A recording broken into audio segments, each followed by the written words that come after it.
When growth stalls, most leaders reach for surface fixes like new campaigns, a sharper sales deck, even new hires. But the real issues are often deeper, such as misaligned systems, broken handoffs, or unreliable data.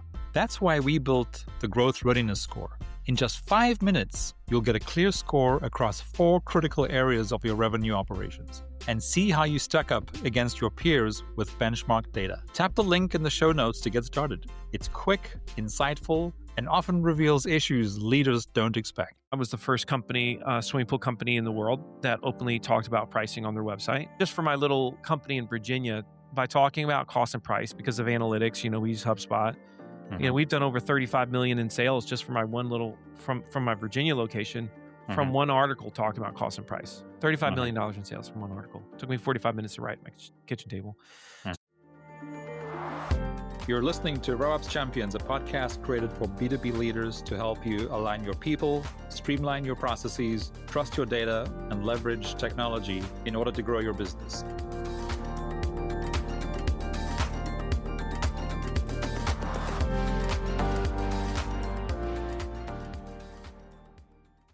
Welcome back. Today I'm joined by Marcus Sheridan, globally recognized speaker, author, and entrepreneur, best known for his books and frameworks around endless customers and They Ask, You Answer. His methodologies have reshaped how companies approach sales, marketing, and customer trust. We're going to talk about that a lot more today. Marcus's business learning journey began during the 2008 global financial crisis when his company, River Pools, was facing severe decline. In response, he shifted away from traditional marketing and began answering every customer question online, openly and honestly, including topics most companies avoid, like pricing, problems, and comparisons. This approach not only helped save his business, but evolved into a widely adopted framework for thousands of businesses to drive trust, pipeline, and revenue. Today, Marcus is a partner and co-founder at a variety of companies across multiple industries, including PriceGuide, AI Trust Signals, Question First, Impact, and River Pools. What they all have in common is Marcus's passion for helping business leaders and their teams align marketing and sales around buyer education and trust. He's widely regarded for his practical, no-fluff approach to modern revenue growth. Marcus, welcome to the RevOps Champions podcast. Yeah, Brendon, it's been too long. I'm so glad we get a chance to catch up. I got a feeling that the conversation today is going to be valuable to your audience. My promise, as always, is you'll have stuff to do. You'll have stuff to take away. Yeah, I have no doubt. I was just thinking about it, Marcus. I mean, you and I go back a long way. I'm guessing probably 12 years. And in the early days, when we were both sort of HubSpot partners back in the early days, as HubSpot was still maturing as a platform, I learned a lot from you. You actually spoke at our Dynamicon in 2017, which seems like a lifetime ago, but I guess it is 9 years ago. And then, of course, your success has been really quite incredible, and you've gone off and started multiple businesses. We're still plodding away and doing our thing here, trying to help now. I guess where we've evolved to is increasingly helping franchise brands and multi-location organizations with the systems that drive their growth. So, but let's just go back to the beginning for a second, right? So you turned a struggling business during the 2008 recession into a global framework. What was the turning point when you realized this approach was working? Well, the beauty of downturns is we see a lot of innovation. And it's because companies are forced to innovate. Generally, most companies are always running on what I refer to as the pride cycle. And when everything is good, we tend to be less innovative and we don't do many of those little things that we should be doing to stand out.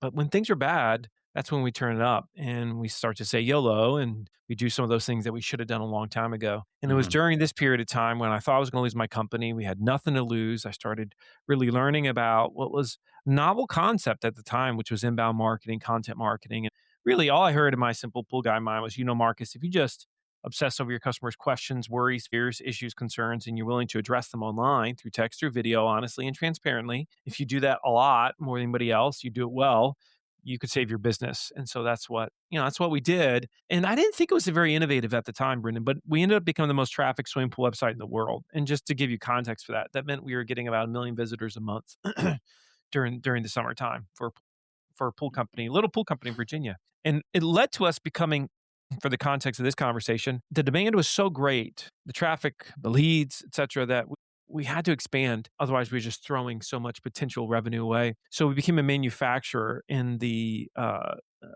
2016, 2017 Hmm. um, uh, uh, time frame. And so that meant we were manufacturing fiberglass pool shells, and we started then getting dealers around the country. And we would go on to form the first franchise of fiberglass. We were the first fiberglass franchise Hmm. for fiberglass pool companies in the world, and it's called River Pools. And so in 2020, I sold the manufacturing side and the franchise side, but I'm still a franchisee of the company that I sold to. Oh, Of interesting. I didn't course, know that.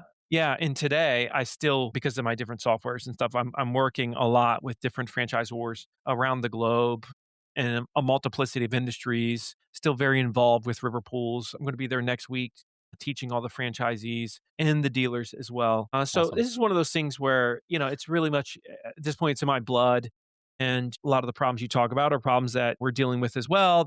Some of which we solve, of which we're trying to figure out. Yeah.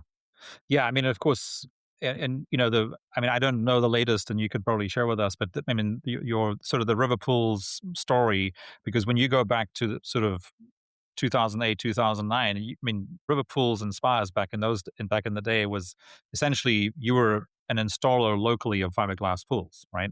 Yeah, we were a Whereas, little yeah, Virginia company. yeah, Yeah, I mean, it was a small shop, but what was interesting is we became a digital David in a land of Goliath. I was because of what happened in terms of just the amount of trust, traffic, lead sales that we started to get. I was like the original influencer when it came to swimming pools. hmm, Except I don't like to call it influencers because influencers are essentially people that say, "Hey, look at me," whereas what I was saying was, "Hey, look at this." And my friend Daniel Priestley would call that a key person of influence. And I think that's hmm, actually what most businesses are trying to become is hmm, a key person or a key brand of influence where you're teaching the market and you're known as a thought leader in that market because you're constantly just giving them helpful information that they can apply to their life, apply to their business, whatever. A lot of companies have done that at this point, but most don't do it at the transparency level that is needed to really stand apart and drive the trust and ultimately drive the pipeline and revenue. yeah. It's interesting, because I know you visited us a few times here in Minnesota. And whenever I think of that way of educating your audience, your customers in Minnesota, because Best Buy is based in Minnesota, people here will often use the Geek Squad analogy.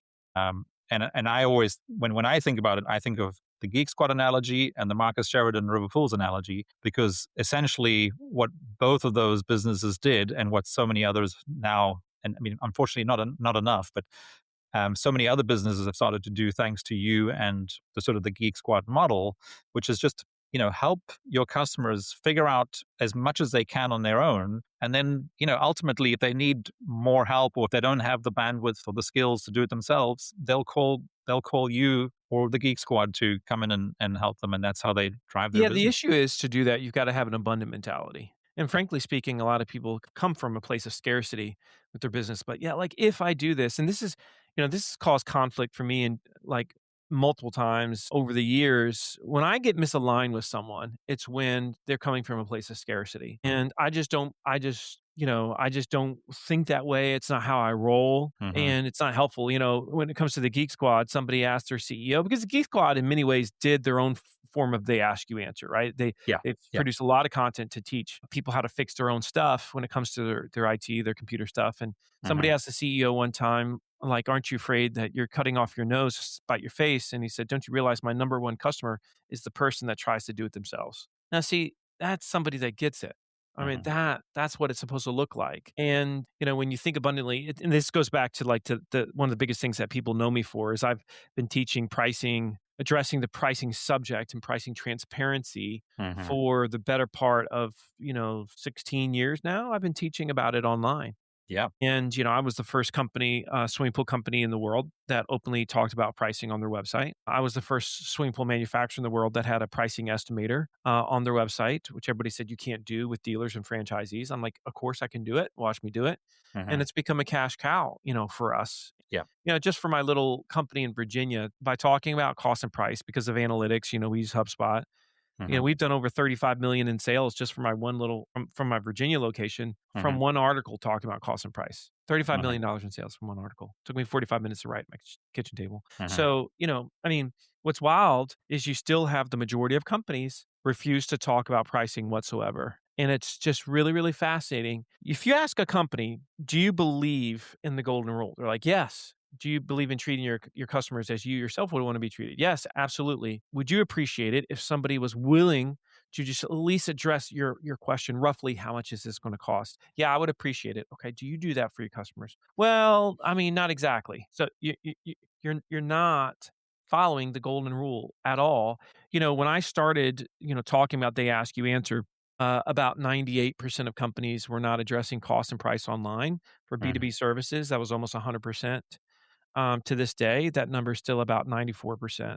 Most companies still don't address it. I don't count e-commerce in that mix. Most companies still don't address cost and price, and they're really all going to be in serious trouble because I can tell you right now, based on what I've learned, just having a software company that has to do with AI and AI visibility, that you will be penalized in the very near future. You already are, but you're going to be significantly penalized if you're not willing to address the subject of pricing online. You're just going to get hit. Mm. Which again comes back to, in fact, I still have I don't know how old this book is now, but this is where it kind of all came together for you. When I was in the room a couple of times when you were talking about this, like I said, 10 years ago, I was like, yeah, well, probably it's going to be a matter of a few years and everyone's going to be doing this. And it's really interesting to hear you say that that the numbers really haven't improved all that much. No, they haven't improved much, but there's getting ready to be a quantum leap, and I'm going to tell you why. And again, when I'm saying this, everyone, if you're listening, I've got data and I've got context points behind me. I've got one software company which is called PriceGuide. It helps organizations quickly and cost effectively build pricing estimators for their website. I've got a bunch of franchisors that are using this for their franchisees. And I've got another software called AI Trust Signals. This measures the likelihood that AI is going to recommend you and why it wouldn't, and the things that you need to fix, right? So the Hmm. context that I share these things is it's just based on this. Like, this is a very much a world that I'm in. I've got a ton of data points on this, and one of the best indications that we see of where we're headed with this is recently Google came out with a new feature in search. When somebody does a near me search for a contractor, anything to do with home improvement, so like roofer near me, Hmm. now what you see at the top of the page is this little button that says online estimate. And so Google is funneling people that are searching for contractors near them. They're funneling them to their online estimate search tool. Hmm. And the reason for this is because they know the primary question that everyone has when they go on the buyer's journey, like the gateway to the buyer's journey is the question roughly, what am I going to spend? Like, can I afford this? Hmm. Questions like that. It's all the same Hmm. thing. Yep. And so because they see it's their job to give you the best, most specific, relevant answer to your question as quickly as possible. It's always what they've essentially like. That's always been their goal, and from a UX perspective. Well, they know that most people are wanting this, and so they came out with that. And so now Google is rewarding companies that have estimators on their website. We know this as a fact. You can't argue with this. Hmm. And if they're built with the right schema, it will show as an online estimator, and Google will show it more in that feature. They also Hmm. have a new feature that they're testing right now. It's called Have AI Check Prices. And so what it does, somebody does, once again, it usually has to do with home improvement, home services right now. Okay. But Yep. this expands out. But the way things normally work is they start in B2C, usually with home improvement, home services, and automotive. Those are like the big three of where things start, Hmm. incubate, right? Hmm. And then they expand out to the rest of B2C. Then they go to B2C services as well. And then they expand to B2B. That's just how it goes. So anything that starts to happen in home improvement, usually you actually end up seeing it across the board. Hmm. And so what we're now seeing is this have AI check prices feature within Google. Doesn't show it every time, but when you do a localized search for some type of home service, you'll see a button sometimes that says have AI check prices. And then what Google does, it asks you a few questions about the service you're looking for, and then Google goes out, their agent goes out, and they try to get the information, they ascertain it for, in this case, the homeowner, and then they bring it back to the homeowner and they send them an email a day or two later that says, here's what we found. Here's the answers we got for you. Here is the companies, therefore, that we're going to recommend. Okay. Now, this 100% is a precursor to agentic search. It doesn't take any brain power to see, oh yes, I see where this is headed. And where we're essentially headed, Brendan, is within a pretty short period of time. And my estimation is really about 18 months. What's going to happen is, you remember how like at one point in your life you weren't using a search engine. And then suddenly you realized search engines were possible. And the next thing you know, you were using a search engine every day, and everybody you knew was using a search engine every day. And then, late Without even thinking about it. without thinking about it, just became normal behavior. Yeah. And then the same became true for adoption with social media. And then the same became true with adoption with AI-based search. Like quickly you're like, oh my gosh, there's this thing, anybody that has actually used AI-based search, they quickly start using that a lot more than they're going to use legacy-based search, right? Mm-hmm. Because it's just a better experience. Yeah. You get your answer instead of a bunch of blue links. Blue links are going to die. There's no future in blue links. I mean, that's also like as obvious as the day is long. And so what's going to happen is the next big drop that we're going to see in terms of mass adoption is you and I are going to have an agent, and that agent does our research for us. And we say to the agent, all right, I want you to go find, we need a new roof. I want you to go find the best roofers near us, and I want you to come back with a recommendation. And then instead of vetting like 3 or 4 or 5 roofing companies, it vets the 47 local companies. It reads every single review they've ever produced. It goes on their website, essentially checks out every page and any interactive tool on that site, it does. And it expects to find some type of interactive estimator tool. It will, trust me. That's how it's going to Mm-hmm. work. And then Mm-hmm. it comes back to the homeowner and says, here's who I'm going to recommend, just like Google did.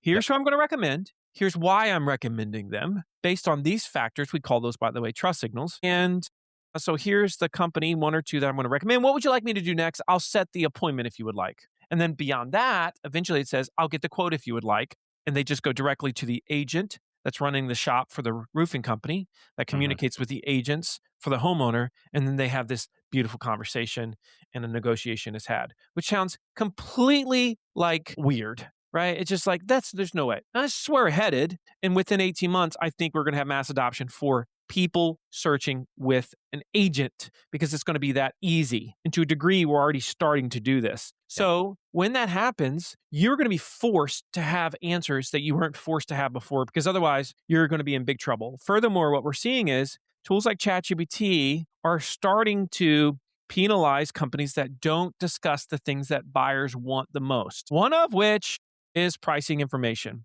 So this is why, take a tool like PriceGuide, we've had started to explode.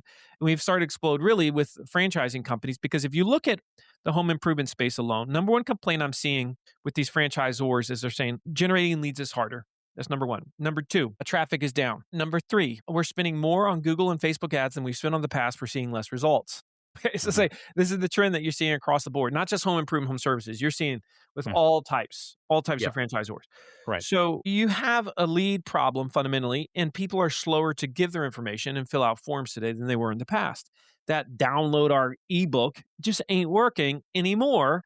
Certainly not to the scale that it was working 10 years ago, not even close. So you have to give more to get those same results. And what do you have to give? Well, you have to give better experiences / answers through interactivity. Self-service tools is what we call them. And one of the primary self-service tools would be a self-pricing tool like an estimator. So that's why I built PriceGuide, because I could see where all this was going. And you take a tool like PriceGuide, we've got right now over 1,000 contractors alone that are using the tool. And what we've seen is when somebody adds a pricing estimator to their website, you're not giving an exact price, by the way. It's not a quote tool. It's an estimator tool. Yeah. And people hear this and they misconstrue it because they're having a civil war in their own minds. It's like, no, don't misconstrue this. What we're saying is that it's your duty to address the fundamental question, can I afford this? Roughly, how much is this going to cost? That's the fundamental question people have. Yeah. And so when you do that and you give them a range, you see a X immediate. The second you add it, a 3X increase in organic leads to the website. And you see a X to 4X increase in conversions for paid ads. So just think about that for a second. If you could spend $5,000 a month right now on Google, but you're getting the results that are 4X greater than you were getting the day before, why would you not do that? And the problem is you have companies that say, well, we can't do that because we're a customized solution, or dealer network is going to push back, or franchisees won't like that. It's like you're going about this all wrong, because first of all, it's like the cart is is leading the horse. And that's not how you run a franchise, by the way. That's not how you do it. There's certain times as a franchisor, you have to, and I've lived this, right? That you have to just say, this is the way we're going to do it. I was the first, like I said, franchise slash manufacturer of fiberglass pools that had a pricing estimator on our website. Everybody Mhm. said it was impossible. Our own dealer said, well, we got various pricing. So we turn it on and we say, we're going to make this a nice range so that it works for at least 95% of the time. It's pretty accurate. You know what I'm saying? Mhm. And what we see is everybody says this is by far the core of our entire marketing strategy and our lead flow. And no franchisee has ever said, stop sending me the leads. Not a one. Not a one has ever said, no, we don't want those leads and it's not helping us. Not a single one. Mhm. And now with, like I said, over 1,000 contractors using the tool, I've never had a single one say to me, wow, this doesn't help our business. It doesn't improve it. That's why the churn rate is below 1%, which is crazy for SaaS. Right. Churn rate below 1%. And the only time it doesn't work is for companies that it wasn't a good fit for in the first place, right? Which would be like if you're a B2B hospital, construction company, and you're doing projects that are $1 billion, yeah, it's just not a good fit for you. No, you don't need an estimator for that, Yeah. right? But for the Well, you need a 99% of other yeah, businesses, you're going to need it. right. Yeah. Yeah. I wish I'd actually spoken to you, 2 weeks ago, because that's when I started. Yeah, we bought 100-and-some-year-old house that we moved into last August. And now that of course, we realized that in August it was pretty warm in the lower level, and realized that there was no air conditioning in the lower level. And we were like, okay, so come spring of 2026, we need to get some split units into the lower level so that people can actually be down there. And of course, I did it the old school way. Well, the first thing I did was I contacted the air conditioning company, the HVAC company that actually did the sort of the repairs and stuff on the house before we moved in, Yep. because I figured they know where everything is. And then, to your point, like going into it, I thought, okay, this is probably going to be like a $10,000 thing, right? But I had no way of really knowing. I mean, I should have maybe done some research and used the estimator on Google if I'd known it was there. But when the quote came back at 13,000, I'm like, oh, maybe I need to get another quote. So now, of course, then I had to take time to go and call. So I went to Google, did the whole near me thing, HVAC contractors near Yep. me, took the ones with the highest reviews, et cetera, and now I ended up with 3 quotes that are actually all the same. But now I've wasted 10 days and a Waste lot of of my time. time. And that's not your future. What you just described is not the, CX, UX of the future. This is not where we're going to be doing, which by the Clearly. way, the smart HVAC company on their site and within their campaigns, what they've got is they've got an assessment tool that essentially gives you a grade on where you are when it comes to your home's heating and cooling systems. B, Hmm. they've got recommendation tools on what you would need. So, for Right. example, in your case, you had to decide, should I get a split unit? Should I get a heat pump? There's like all these different Yeah. types of options that you would actually have for that. And so a smart HVAC company on their site would say, hey, have a tool that says, hey, what is the best heating solution for my needs? Yeah. And then it would ask you a series of questions. You would give it answers to like, hey, we've got a older house, it's this many stories, and here's the problems that we're having. And through Mhm. the interaction, it says, okay, Brendan, based on what you just described, we're going to recommend this route, split unit. Yeah. Here's the split unit itself that we're going to recommend. Here's Mhm. why we're recommending that to you. Mhm. Now, what happens is the homeowner calls up the HVAC company and says, hey, I already know what I need. It's that HV1000 unit that you recommended to me on the site. Even better is if the tool would have said, and here's your general price ranges for the different sizes. Installation, of course, is going to give you a more of a range. Mhm. We got to see what happens when we come out, but here's the range that you're probably going to be in. That homeowner is freaking thrilled. Yeah. They are so enlightened, and the chance that they go with that company is dramatically higher because they were willing to give more. What's mind-blowing, what I just described, every single one of your listeners, every single one of them says, yeah, that's a better UX. And yet, at least 80% of the people listening to this right now are justifying in their mind reasons as to why they cannot offer that type of UX. Are As a business you owner. Yeah. kidding me? That's Yeah. correct. Yeah. Yeah. That's correct. Sad. Yeah. Which I think, I mean, as you were sort of talking about that, I mean, it comes back to, what you and I were talking about earlier in the green room, which was it comes down to leadership. right?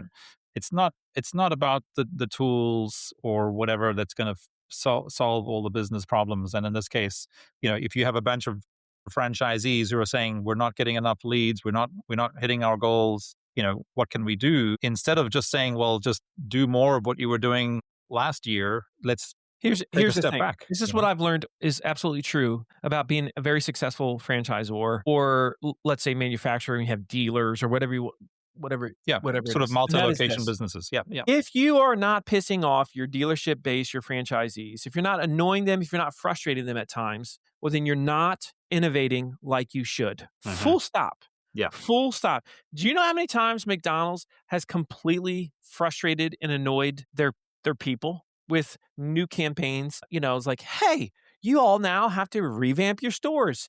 We're going to give you this much time. I know you don't probably want to do it because it's going to cost you money, but this is where the brand is headed. Hey, we're going to have McCafe now. We're going to go directly against Starbucks. Every single time a percentage complains, a Yep. percentage of the franchisees say, this is not the way that I want to do it, because you got a group that's resistant to change. Sure. But if the world is going in a direction, your job is to make sure you're skating where the puck is.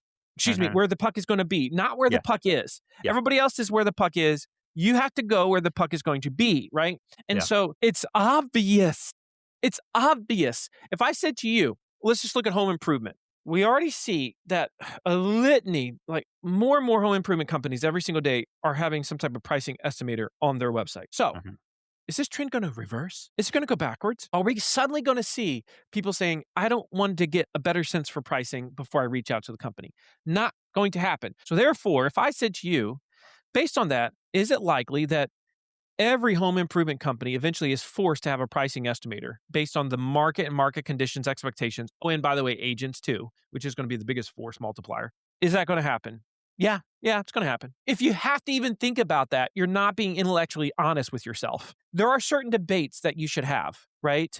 And I agree, like, is Facebook Meta going to exist in 10 years? I have no idea.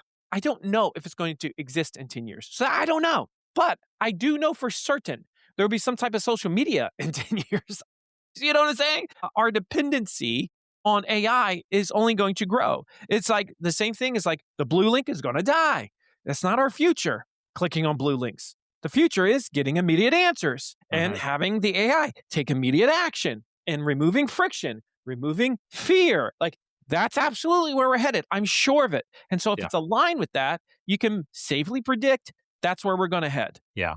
It kind of, I feel like I've said this too many times on the show, but I'll say it again. It's like, if you go back to some early examples, when we moved from the Stone Age to the Iron Age, it wasn't because we ran out of stones, right?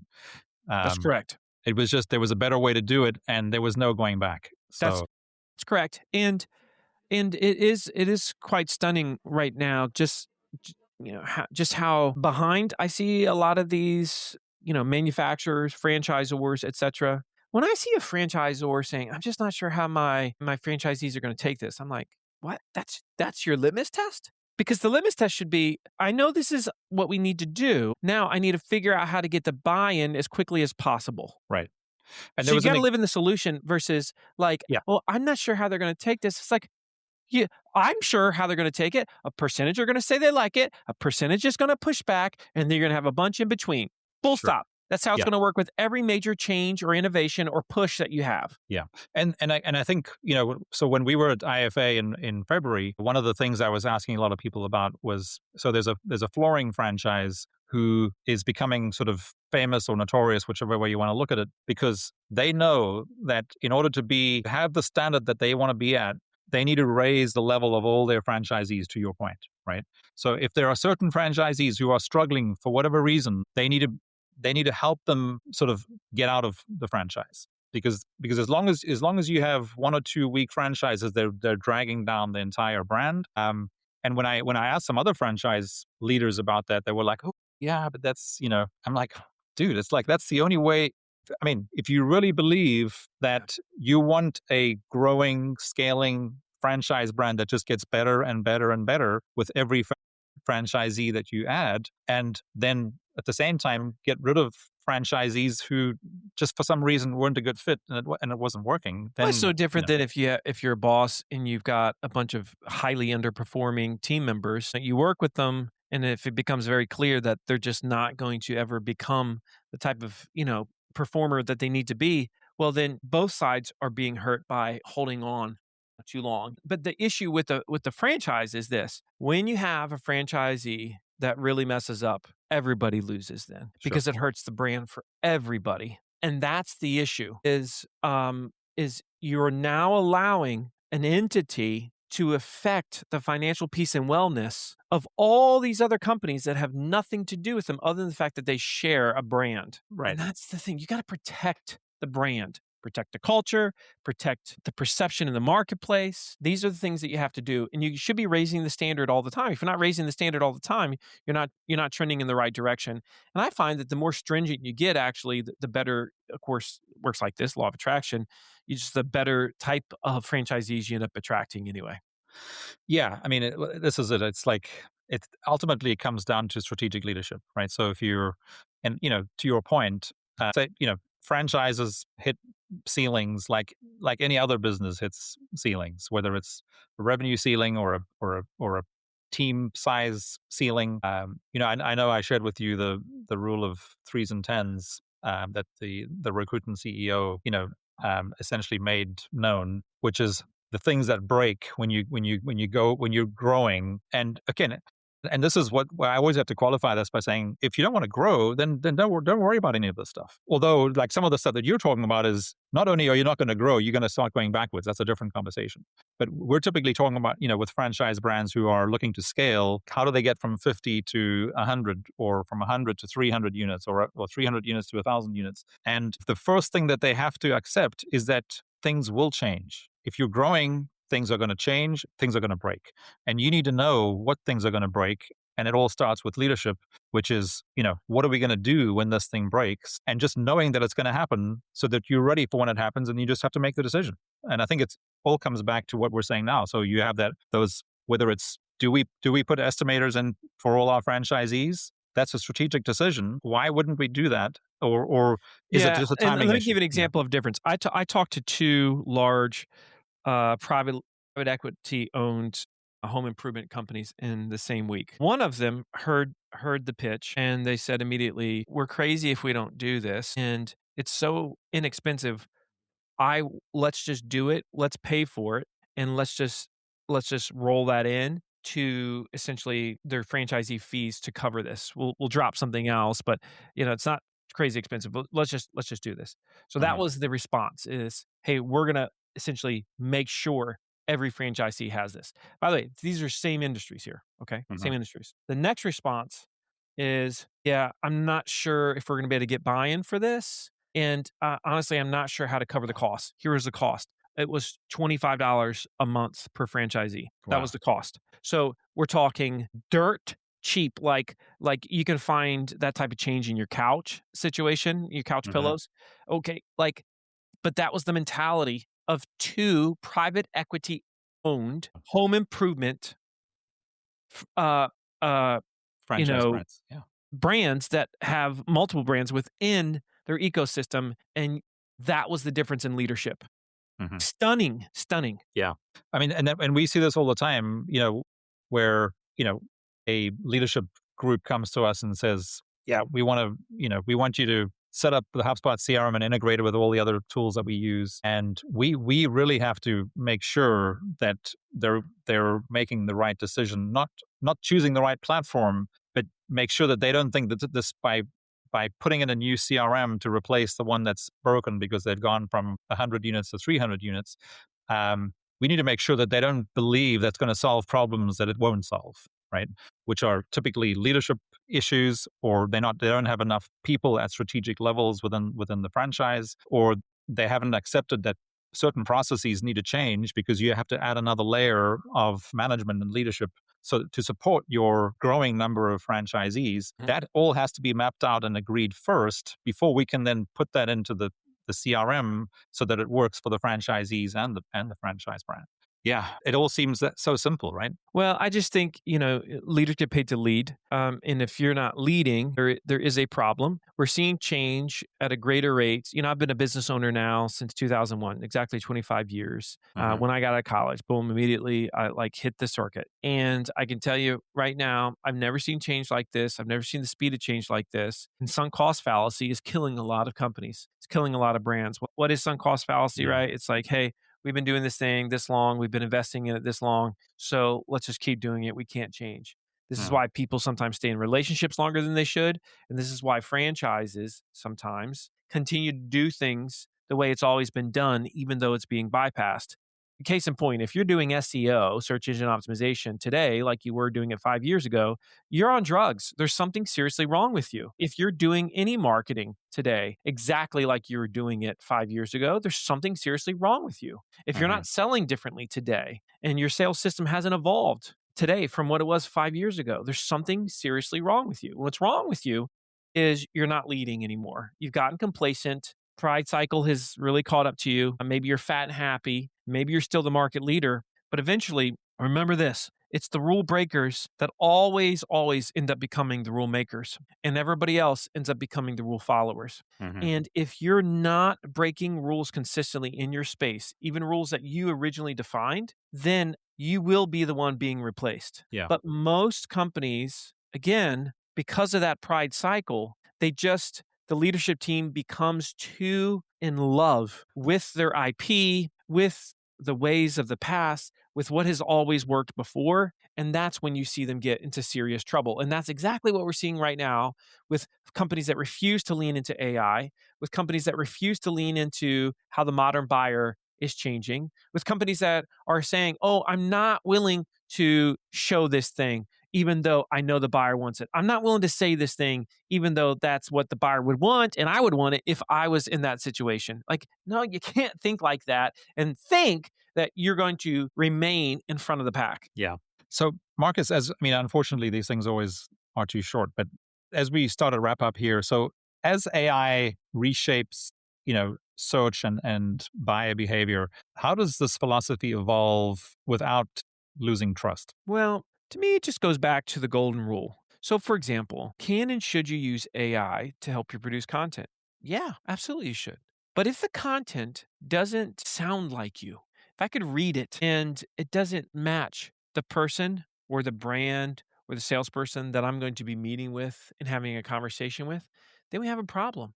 We have a Hmm. problem. So, if you're reading any of my stuff, it should sound like you read it and then you meet me in person. You're like, dude, you're exactly as I thought you would be. You sound just like you write. That's to me is what matters. And by the way, too often we think that if we're embracing AI and the technology, that we're not increasing the human element of our business and of our brand. And I don't think that's the case at all. Like, let me give you just a really simple example. It is easier than it's ever been to send one-to-one videos in place of text-based email. Every salesperson should be doing it before they go on a sales call. They should Hmm. send to the prospect a one-to-one video introducing themselves so the prospect can see their face, hear their voice, and know who they're going to be speaking with, either by phone or by conference call or in person, right? Hmm. What percentage of salespeople from the teams that are listening to this right now are sending one-to-one video as a standard before a sales appointment? I can tell you this right now, it's less than 3%. I know the numbers. It's Hmm. less than 3%, which is inexcusable because we've been sending email the exact same way since 1997. Think about that, 1997. So for about 30 years, we've been sending text-based email almost exactly the same way. And yet Yeah. we say technology is the problem. No, technology gave you the ability to send them a very personal video beforehand, and yet you're choosing to continue to be text-based because this is laziness and lack of leadership, if we call it for what it is. Yeah. Well, and it's again, it's a perfect example of the golden rule. It's like, how has your experience improved when one of the 50 salespeople that you've dealt with in the last X number of months has sent you a personalized video ahead of the actual meeting? How has that improved? Has that improved your experience in the actual meeting? Everyone's going to say, yeah, Of absolutely, yes. course. So then why aren't you doing it yourself? Yeah. That's right. That's Yeah. right. And this is again Yeah. one of those things where that should be a standard. That should be a standard of the brand. It's like, hey, this is just what we do. Right. And once again, if you have a franchise, You have to have standards. The whole thing is built on standards. And it Hmm. shouldn't just be standards for your product or your service. It's the process by which you sell, the process by which you market. Those you should have that same focus on standards in those areas as well. Yeah, and the standards, I guess, what you're saying is they shouldn't seem like they're cast in stone as far as like we set the standard 15 years ago and we should just keep doing things the same way. The standards is guiding you as more of a principled thing. Like this is the standard because of these. This is what it does for us as a brand. So let's make sure we keep doing things, and if they as they evolve, That's right. come back to the standard or update the standard so that there's no confusion. That's right. We evolve with the times. That being said, there's absolutely times when standards should not be optional. The Yes. Chick-fil-A is going to be red. It's not going to be purple, even though that's your family's favorite color. It's the same Yeah. thing in terms of there's going to be times when you say, this is how we are going to do it. Just, another thing is like, we do a lot of sales training. Brand recently was like, yeah, we just don't want to record our sales calls. So you're telling me you don't want to have better data than you've ever had in the history of the world on what your sales team is and is not doing right. You don't want to know every one of the members that is asking world class questions versus bad questions. You don't want to know any of these things. It's like, are you kidding me? That to me is like, I just can't even start to understand it because it's so obvious. And, we could go on this, but I think the core theme is we have to lead right now. The world's thirsty for great leaders, Yeah. leaders that are not afraid of the future, leaders that are not afraid of leaning in and of saying, hey, we don't have it all figured out, but we do know that the buyer's changing, the market's changing, the world's changing. And we're going to be willing to evolve with it. And we're going to make sure you, dear franchisees, are in tune with what those changes need to be. Yeah. So Marcus, the training, the sales training you were alluding to there, that's the work that you're doing through Question First, right? Yeah, yeah. I've got a company called Question First Group, and it's a phenomenal company in terms of sales and leadership training. We have a whole system of communication that we teach. It's very, very powerful, Hmm. and we do it with different franchisees, franchisors. The problem is what we see is one area where significantly a lot of franchisees deviate is the way they sell, and so you see extreme variations on Hmm. sales like styles in processes and Yeah. questions they ask and all this stuff. They just don't. There's Especially not in really good standards for especially in that selling. sort of home services and home improvement Oh yeah, space where it's a lot yeah. of it is happening offline. Yeah. Yeah, it's all over. It's all over the place, Yeah. and so this is one of the problems that we're fixing. We're having a lot of success with it, but it starts with having a system. So we invented a system of communication for selling and leadership, similar to what EOS is to solving problems. We created that. I created that. It's called the Pathfinder system. It's magical. You Hmm. can learn more about it at Question First Group. We got a bunch of Yeah. We'll put a link to free that in books the and stuff on there.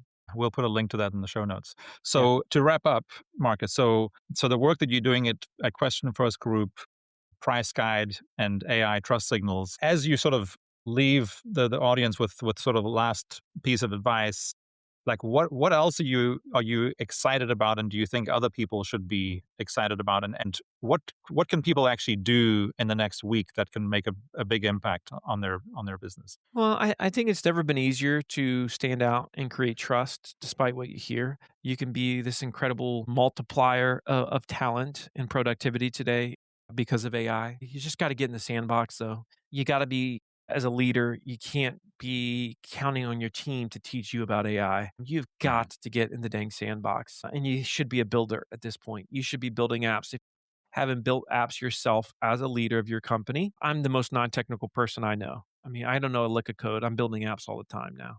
Mhm. And that's what you can and should do. But if I was you, I'd go to AI today and I would say, I've never built anything. Help me build something. Help me build a tool. Ask me any question you need to ask me. Let's get this party started. And then just let the magic happen. That's all you have to do. I'd build it on Claude. That's the tool that I'm going to recommend to you today. Could be a different one in 3 months, but that's one I'm going to Yeah. recommend to you today. But that's where you need to be building. Yeah. Awesome. Marcus, thank you so much for joining me today. It was awesome to catch up. My pleasure, my friend. You take care. You too.